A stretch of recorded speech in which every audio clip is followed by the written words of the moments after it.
Very good morning. ನಾನು ತುಂಬ ದಿನದಿಂದ ಕಾಣಿಸ್ತಾ ಇರಲಿಲ್ಲ. ಎಲ್ಲರೂ ಯೋಚನೆ ಮಾಡ್ತಾ ಇದ್ರಾ ಎಲ್ಲೋಗಿದ್ದೆ ಅಂತ ಹೇಳಿ. ನಾನು ಎಲ್ಲೂ ಹೋಗಿರಲಿಲ್ಲ.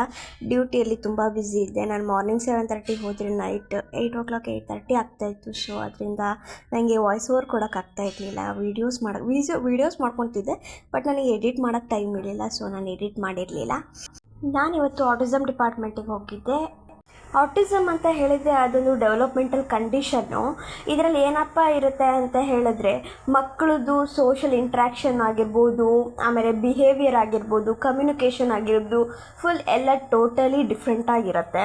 ಆಟಿಸಮ್ ಮಕ್ಕಳದ್ದು ಸಿಂಪ್ಟಮ್ಸ್ ಏನಪ್ಪ ಅಂತ ಹೇಳಿದರೆ, ಅವರು ಮಾಡಿದ ಕೆಲಸನೇ ಪದೇ ಪದೇ ಮಾಡ್ತಾನೇ ಇರ್ತಾರೆ. ಕಣ್ಣಲ್ಲಿ ಕಣ್ಣಿಟ್ಟು ನೋಡಲ್ಲ ಅವ್ರು ನಮ್ಮನ್ನು. ಅವರು ಮಾತಾಡೋದು ತುಂಬ ಡಿಲೇ ಆಗತ್ತೆ.